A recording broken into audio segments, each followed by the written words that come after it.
My dear students, welcome back to my channel Sarvan lecturer. Myself Vishal sir. बच्चों मैं आज आप लोगों के लिए, ठीक है, पूरे सिलेबस से, पूरे बुक से जो मोस्ट इंपॉर्टेंट क्वेश्चन है, ठीक है, वो बहुत ही इंपॉर्टेंट आपके एनुअल एग्जाम के लिए है, बोर्ड एग्जाम के लिए सब कुछ मैं पढ़ाऊंगा और सब कुछ बताऊंगा कैसे लिखना है। यदि आप उसको नहीं रट पाते हो, मान लो नहीं रट पाते हो या भूल जाते हो, तो मैं ट्रिक भी बताऊंगा कि कैसे लिखना है। ठीक है, तो चलिए एक एक करके सारे क्वेश्चंस को देखते हैं। और ये सारे इतने इंपॉर्टेंट क्वेश्चन है कि आपके बोर्ड एग्जाम 2024 में श्योरली 100% आना ही आना है। ठीक है, तो इनको बहुत ही अच्छे ढंग से हमें पढ़ना है और एक एक करके सारे प्रश्नों को अच्छे से समझना है। तो देखते हैं जो हमारा सबसे पहला क्वेश्चन है, question number 1, question number first. चलिए क्वेश्चन नंबर फर्स्ट है आपका, What was Lencho's problem and what was his only hope? ठीक है, तो सबसे पहले देखो, किसी भी क्वेश्चन का आंसर देने से पहले हमें क्वेश्चंस को, प्रश्न को अच्छे से समझ लेना है कि वो कह क्या रहा है, उसका मतलब क्या है। तो अगर हम चैप्टर थोड़ा बहुत भी पढ़े हैं या चैप्टर का मान लो हम समरी पढ़े हैं, तो आंसर आराम से दे ले जाएंगे। कोई जरूरी नहीं है कि जो कुछ बुक में लिखा है आप सेम वही कॉपी करो, ऐसा कोई मतलब नहीं है। आप वही आंसर अपने लैंग्वेज में, सिंपल भाषा में, टूटी फूटी भाषा में लिखोगे तो भी आपको पूरे के पूरे नंबर मिलेंगे, बशर्ते कि जो प्रश्न पूछा जाए उत्तर वही होना चाहिए। ठीक है, आप पूछ कुछ और रहा है, लिख कुछ और रहे हो, तो ऐसा नहीं होता है। जो पूछा जाए अपनी भाषा में, सिंपल लैंग्वेज में, उसी को एक्सप्लेन करो, वो आपको पूरा का पूरा नंबर मिलेगा। तो सबसे पहला प्रश्न आपका है कि लेंचो की समस्या, प्रॉब्लम मींस क्या होता है बच्चों, समस्या। तो लेंचो की समस्या क्या थी, and what was his only hope, और उसकी एकमात्र उम्मीद क्या थी। होप मींस होता है आशा या उम्मीद। तो आप सब अगर चैप्टर पढ़े हो तो पता होगा कि लेंचो की जो फसल है वो बर्बाद हो गई थी हेलस्ट्रॉम से, ये लेंचो की समस्या थी और भगवान से मदद उसकी जो है आशा थी। तो यही आंसर में आपको राइट कर देना है। The rain with heavy Hellstrom, यानी जो बारिश थी और उसके साथ जो भारी ओलावृष्टि हुई थी, ठीक है, had ruined Lencho's field of ripe corn, उसने लेंचो के पके फसल के खेतों को रियून माने नष्ट कर दिया था। किसने नष्ट कर दिया था, जो हैवी हेलस्ट्रॉम यानी भारी बारिश के साथ साथ बहुत भारी ओलावृष्टि थी, उसने जो है लेंचो के पके फसलों के खेतों को नष्ट कर दिया था। सो इसलिए ही वाज सैड, वह बहुत दुखी था। His only hope was help from God, और उसकी जो एकमात्र उम्मीद थी, एकमात्र आशा थी, वो भगवान से मदद थी। तो जो कुछ हमें मांगना है, अगर हेल्प भी मांगनी है तो हम भगवान से मांगे, ईश्वर से मांगे। ठीक है, तो यही जो है लेंचो की एकमात्र उम्मीद थी। बस आपका आंसर कंप्लीट हो गया। नेक्स्ट क्वेश्चन देखते हैं बच्चों। चलिए क्वेश्चन नंबर सेकंड आपका है, why did Lencho write a letter to God, Lencho ने है जो है भगवान को यानी ईश्वर को एक पत्र क्यों लिखा। हु रिसीव्ड द लेटर, और उस पत्र को किसने प्राप्त किया, किसने रिसीव किया। And what did he do, और फिर उसने क्या किया। तो क्वेश्चंस को सबसे पहले अच्छे से समझ लेना है। अब देखिए आपका जो आंसर होगा, the crop of Lencho was completely ruined, जो लेंचो की फसल थी वो पूरी तरीके से नष्ट हो गई थी बाई हेलस्टोन, ओलावृष्टि के कारण। ठीक है, तो कंप्लीटली मींस होता है पूर्ण रूप से या पूरी तरीके से, और रियून्ड मींस नष्ट होना, और हेलस्टॉर्म मींस होता है बच्चों ओलावृष्टि। तो ओलावृष्टि के कारण या ओलावृष्टि की वजह से जो लेंचो की फसल थी पूरी तरीके से नष्ट हो गई थी। He believed that only God would help him, और उसका विश्वास था, ठीक है, वो विश्वास, उसका विश्वास था कि केवल भगवान उसकी मदद करेंगे। ठीक है, सो ही रोट ए, ठीक है, so he wrote him a letter for help, इसलिए उसने मदद के लिए उनको यानी भगवान को एक पत्र लिखा। तो आपको आंसर सीधा सीधा लिख देना है कि ओलावृष्टि के कारण बाई हेलस्टोन्स, ठीक है, द लेंचोस क्रॉप रियून्ड, ठीक है, बर्बाद हो गई, इसलिए उसने जो भगवान को पत्र लिखा, क्योंकि उसकी एकमात्र उम्मीद भगवान से मदद थी। बस, ठीक है, ये सारे बहुत इंपॉर्टेंट क्वेश्चन है बच्चों। क्वेश्चन नंबर थर्ड देखते हैं, how did the post master collect money for Lencho, post master ने लेंचो के लिए जो मनी है यानी पैसे हैं वो कैसे इकट्ठा किया। कलेक्ट मींस क्या होता है, इकट्ठा करना, इकट्ठा करना। ठीक है, तो जो पोस्ट मास्टर था उसने लेंचो के लिए पैसे कैसे इकट्ठा किया, तो आपका आंसर होगा the post master collected some money from his employees. जो पोस्ट मास्टर था उसने कुछ पैसे अपने कर्मचारियों से लिए, ठीक है, अपने कर्मचारियों से इकट्ठा किया। एम्प्लॉय मींस क्या होता है बच्चों? कर्मचारी, यानी जो पोस्ट ऑफिस में काम करने वाले कर्मचारी थे उनसे जो है उस पोस्ट मास्टर ने कुछ पैसे इकट्ठा किया। फिर ही हिमसेल्फ गेव ये पार्ट ऑफ हिज सैलरी, फिर उसने जो उसकी सैलरी थी यानी तनख्वाह, उसका कुछ हिस्सा उसने स्वयं भी दिया। हिमसेल्फ में स्वयं, ठीक है, उसने अपनी तनख्वाह का कुछ हिस्सा स्वयं दिया। He also made several of friends to contribute for the noble cause, और फिर इस भले काम के लिए, इस अच्छे काम के लिए उसने अपने कई सारे मित्रों से, सेवरल मीन्स होता है ढेर सारे, कई सारे मित्रों से भी योगदान करने के लिए कहा, यानी योगदान करवाया। तो उसने पैसे कैसे इकट्ठा किए? अपने कर्मचारियों से कुछ पैसे ले लिए, कुछ अपनी तनख्वाह का हिस्सा दे दिया उसमें, और कुछ अपने मित्रों के, ठीक है, मित्रों से इस अच्छे काम के लिए उनसे भी जो है योगदान करवाया। तो इस तरीके से पोस्ट मास्टर ने लेंचो के लिए पैसों का इंतजाम किया, यानी पैसे इकट्ठे किए। ठीक है, अगला क्वेश्चन देखते हैं अब। क्वेश्चन नंबर 4 आपका है, what is the greatest wealth of a nation in Mandela's opinion. ठीक है, तो ग्रेटेस्ट मीन्स होता है सबसे बड़ा, सबसे बड़ा, क्योंकि ये सुपरलेटिव डिग्री है बच्चों। ठीक है, और वेल्थ मीन्स होता है संपत्ति या संपदा, संपत्ति या संपदा। ठीक है, तो मंडेला के ओपिनियन से, यानी मंडेला के विचार से एक राष्ट्र की सबसे बड़ी संपदा क्या होती है? ठीक है, क्या चीज है? तो बहुत प्यारा सा छोटा सा आंसर है, मंडेला थिंक्स, ठीक है, मंडेला के विचार से या मंडेला का मानना है दैट कि the greatest and real wealth of a nation is it's people. जो सबसे बड़ी संपदा और सबसे वास्तविक संपत्ति होती है एक राष्ट्र की, वह इसके लोग हैं, इसके नागरिक हैं। ठीक है, रियल मीन्स वास्तविक और वेल्थ मीन्स धन संपदा। तो एक राष्ट्र की वास्तविक और सबसे बड़ी संपत्ति इसके नागरिक होते हैं, इसके लोग होते हैं। दे आर फाइनर, ठीक है, एंड ट्रिवर। फाइनर मीन्स होता है, फाइन मीन्स अच्छा, तो उसका जो है कंपैरेटिव डिग्री, फाइनर मीन्स अच्छे और ट्रिवर मीन्स सच्चे। देन द प्योरेस्ट डायमंड, जो सबसे शुद्ध हीरा होता है उससे भी ज्यादा अच्छे और सच्चे देश के नागरिक होते हैं। जो सबसे शुद्ध हीरा होता है, बहुत कीमती होता है, उससे भी ज्यादा अच्छे और सच्चे देश के नागरिक होते हैं, और वो उससे भी ज्यादा कीमती होते हैं। ये मंडेला जी का विचार था। सोचिए, कल्पना कीजिए कितने महान व्यक्ति थे और कैसी सोच वो अपने राष्ट्र के लोगों के बारे में रखते थे। वो अपने राष्ट्र के लोगों को ही देश की सबसे बड़ी संपत्ति मानते थे।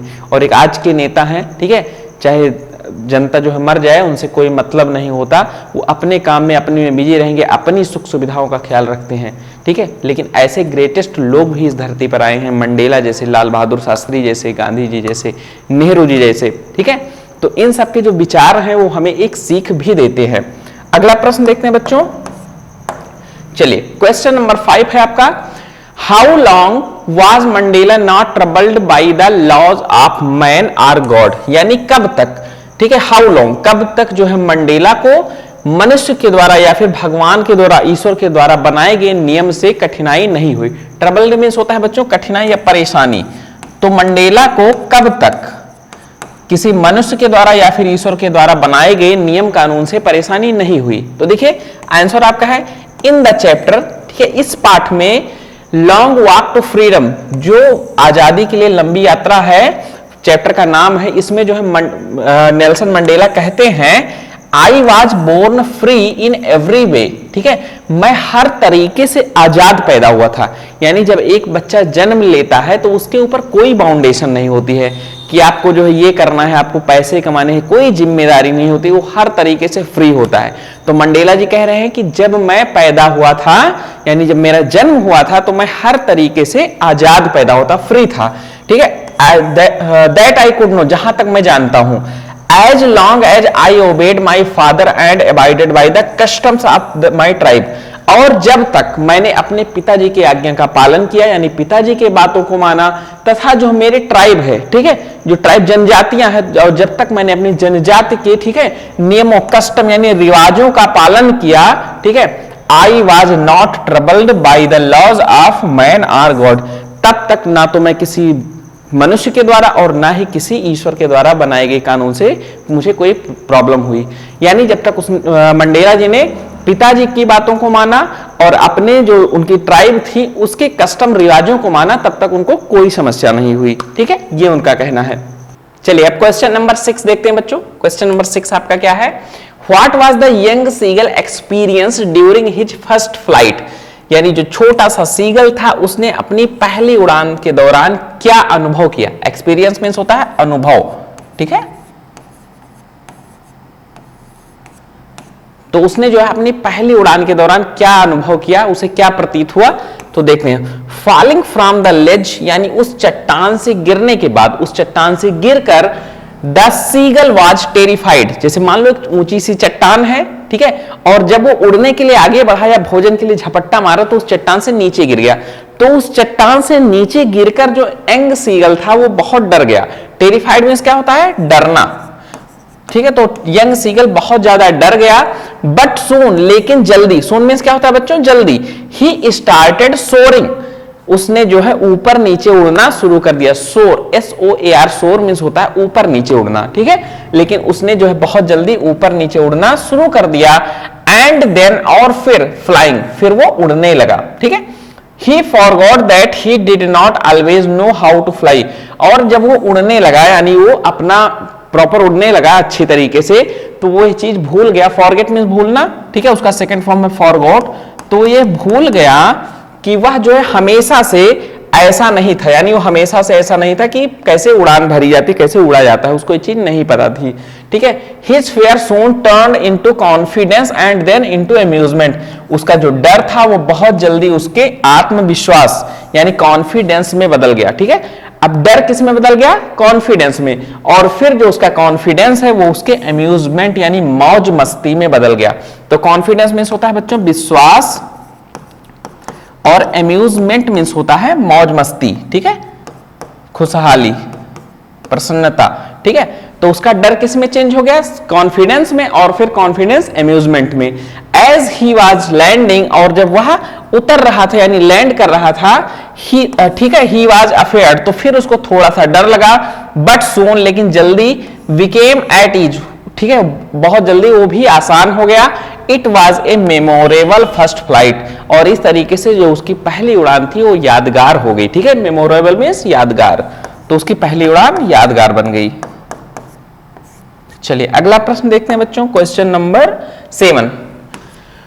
व्हाई डिड, क्वेश्चन नंबर 7 है, why did the seagulls family mock at the young one, जो सीगल की फैमिली थी, सीगल का परिवार था, वो उस छोटे से बच्चों को क्यों चिढ़ा रहे थे, ठीक है, क्यों परेशान कर रहे थे। देखिए, दो यद्यपि the young seagulls two brothers and ये sister were comfortable in their flight after being trained by their parents, ठीक है। तो चूंकि जो सीगल के दोनों भाई थे और उसकी एक बहन थी, ठीक है, वो पक्षी था, तो उस पक्षी के दोनों भाई और उसकी एक बहन वो उड़ान में जो ठीक है उड़ान थी उसमें बहुत ज्यादा कंफर्टेबल थे, यानी उनको वो बहुत आराम से उड़ रहे थे, आरामदायक उड़ान भर रहे थे, ठीक है, आराम से, ठीक है, कंफर्टेबल। उनकी पहली फ्लाइट में जब वह अपने पेरेंट्स के द्वारा ट्रेंड कर दिए गए, उसके दोनों भाई और उसकी बहन, तो उनकी उड़ान एकदम से कंफर्टेबल हो गई, ठीक है। लेकिन क्या होता है सीगल के साथ? The young seagull himself failed to shed his difference, ठीक है, डिफेंस। तो इस तरीके से जो सीगल था वो अपनी उड़ान भरने में उसको डर लग रहा था और वो अपनी उड़ान नहीं भर सका, यानी वो अपनी उड़ान भरने में फेल हो गया। ही वाज ट्रेवल, ठीक है, स्केयर्ड ऑफ सी, वह जो विशालकाय समुद्र था यानी बड़ा सा समुद्र, भयावह समुद्र था, वह उस समुद्र को देखकर डरता था। So he became the object of mocking with his family, इसलिए वह अपने परिवार का एक मॉकिंग ऑब्जेक्ट यानी मजाक का पात्र, एक, ठीक है, खिलौना बन के, जो मजाक का पात्र होता है वो बन के रह गया।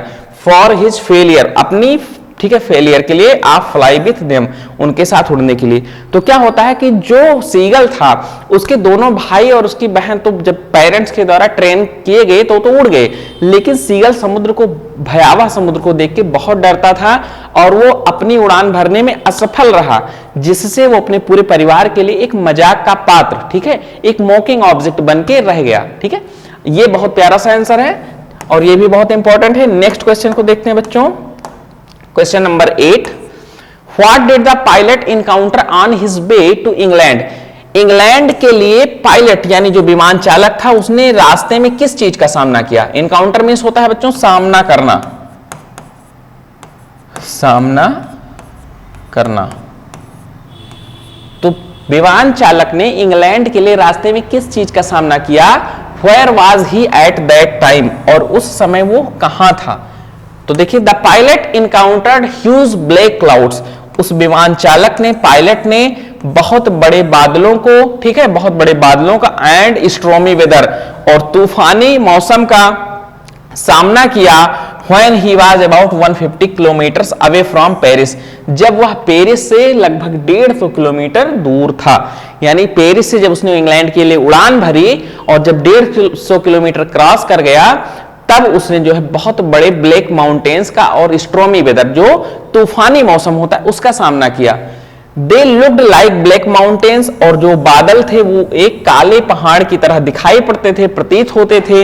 ही रियलाइज्ड, फिर उसने अनुभव किया, that it was not an easy flight, फिर उसने क्या अनुभव किया कि यह एक आसान उड़ान नहीं थी। He was still at an hour distance from nearest airport, और वह अभी भी जो सबसे नजदीकी हवाई पट्टी होती है, हवाई अड्डा होता है, उससे लगभग 1 घंटे की दूरी पे था। ठीक है, तो कहां पे उसने सामना किया। पेरिस से 150 किलोमीटर आगे बड़े से huge mountain, huge black mountain and stormy weather का। बस इतना सा आंसर है, और ये बहुत ही इंपॉर्टेंट क्वेश्चन है बच्चों आपके बोर्ड एग्जाम के लिए। नेक्स्ट क्वेश्चन देखते हैं। चलिए, क्वेश्चन नंबर 9। क्वेश्चन नंबर 9 क्या है। What does Anne Frank say about her father and grandmother in her diary? Anne Frank अपनी डायरी में अपने, ठीक है, ग्रैंड मदर और फादर के बारे में क्या कहती हैं। ठीक है, तो एनी फ्रैंक अपने पिताजी के और अपनी दादी जी के बारे में अपनी डायरी में क्या कहती हैं। ठीक है, क्या लिखती हैं। आंसर देखिए इसका। Annie felt that her father was the most adorable father she had ever known. जहां तक एनी को पता है, उसके पिताजी दुनिया के सबसे अच्छे, ठीक है, सबसे प्रशंसनीय और सबसे अच्छे पिताजी, सबसे अच्छे फादर हैं। Annie had confided in her diary, फिर एनी जो है अपने डायरी में ये भी बताती है, that no one knew कि कोई नहीं जानता, how often she thought of her grandmother even after her death and how much she loved her. ठीक है, एनी फिर अपनी डायरी में ये भी बताती हैं कि कोई नहीं जानता कि, ठीक है, वह अपनी दादी से कितना प्यार करती हैं और उनको कितना याद करती हैं उनके मृत्यु के बाद। यानी उनके डेथ के बाद वो अपनी दादी को बहुत ही ज्यादा याद करती हैं और उनके बारे में सोचती रहती हैं और उनसे प्यार भी बहुत करती हैं। ये एनी अपनी डायरी में आगे भी लिखती हैं। तो ये विचार था उसका अपने पिताजी के बारे में और दादी जी के बारे में। नेक्स्ट क्वेश्चन देखते हैं बच्चों, question number 10। Why does Anne Frank think that paper had more patience than people? Anne Frank ऐसा क्यों मानती हैं कि जो पेपर होता है, कागज, उसके पास लोगों की अपेक्षा ज्यादा पेशेंस यानी ज्यादा धैर्य होता है। सबसे पहली चीज तो जो पेपर होता है वो एक नॉन लिविंग ऑब्जेक्ट है। आप उस पर जो चीज लिखोगे वो वहीं की वहीं सेम रहेगी, वो किसी से कहने नहीं जाएगा। लेकिन जो पीपल होते हैं, लोग होते हैं, वो लिविंग, ठीक है, लिविंग वन है, उनके थॉट्स होते हैं, उनका मेल मिलाप भी दूसरे लोगों से होता है। तो यदि आप उनसे कोई चीज शेयर करते हो, सीक्रेट बताते हो, तो ये जाहिर सी बात है संभावना कि वो जाके थर्ड पार्टी यानी तीसरे व्यक्ति से भी कह सकते हैं। तो एकदम सिंपल सी बात है। लेकिन आंसर में देखो क्या है, देखो एनी बिलीव्स, एनी का विश्वास है दैट कि paper has more patience than people because it listens to her more patiently. तो एनी का मानना है कि जो पेपर होता है उसके पास लोगों की अपेक्षा ज्यादा धैर्य होता है, ज्यादा पेशेंस है। क्योंकि, बिकॉज मीन्स क्योंकि यह जो है एनी के बातों को बहुत धैर्यपूर्वक सुनता है। पेशेंसली मीन्स होता है बच्चों धैर्यपूर्वक, धैर्यपूर्वक। तो पेपर एनी की बातों को बहुत ही धैर्यपूर्वक सुनता है एंड साइलेंटली, और एकदम शांत पूर्वक, यानी धैर्यपूर्वक और शांत पूर्वक सुनता है। It does not react like other people, या अन्य लोगों की तरह जो है कोई भी रिएक्ट नहीं करता। ठीक है, and also because she can confide in her diary all her secrets, इसलिए वो अपने सारे जो है सारे सीक्रेट्स यानी सारी गुप्त बातों को उस डायरी में जो है बताती हैं, लिखती हैं, कन्फाइड करती हैं। तो पेपर के पास ज्यादा पेशेंस होता है, ठीक है, वो रिएक्ट नहीं करता, इसलिए एनी अपनी सारे गुप्त बातों को, सारे राज को डायरी में लिखती हैं, ठीक है, ये आपका आंसर है। अब नेक्स्ट क्वेश्चन देखते हैं, question number 11, what is Coorg famous for? Coorg किस लिए प्रसिद्ध है? तो देखिए, it is famous for its coffee states. जो कूर्ग है वो अपनी कॉफी बागानों के लिए, बागान मीन्स होता है बच्चों बगीचा, तो कूर्ग अपनी कॉफी बागानों, कॉफी के बगीचों के लिए, ठीक है, एवरग्रीन रेन फॉरेस्ट और जो सदाबहार वर्षा वन है, एंड स्पीसीज और विशेष प्रजातियां हैं, इसके लिए प्रसिद्ध है। तो कूर्ग किस किस चीज के लिए प्रसिद्ध है? सबसे पहली चीज तो वहां कॉफी के बहुत बड़े बड़े बगीचे हैं, बागान हैं, उसके बाद वहां सदाबहार जो है वर्षा वन है, बारिश कराने वाले जो जंगल होते हैं उनको वर्षा वन कहते हैं, और जो हर साल हरे भरे रहते हैं उनको सदाबहार बोलते हैं, एवरग्रीन। तो हम हर साल हरे भरे रहने वाले वर्षा वन, ठीक है, और बहुत प्रकार की स्पीसीज यानी बहुत विशेष, बहुत प्रकार की जातियां कूर्ग में हैं। It's 30% area is covered with evergreen rain forest, और कूर्ग का लगभग 30% एरिया जो है वो एवरग्रीन यानी सदाबहार वर्षा वनों से घिरा हुआ है। People of Coorg are independent and brave, और कूर्ग के जो लोग हैं वो स्वतंत्र हैं और बहुत ही ब्रेव यानी बहुत ही वीर और बहादुर हैं, ठीक है, वीर या बहादुर, ब्रेव मीन्स। तो ये आपका आंसर है, बहुत प्यारा सा छोटा सा आंसर है लेकिन इंपॉर्टेंट बहुत है आपके एग्जाम के लिए, तो इसको रट लीजिए। अब क्वेश्चन नंबर 12 देखते हैं। क्वेश्चन नंबर 12 क्या कह रहा है?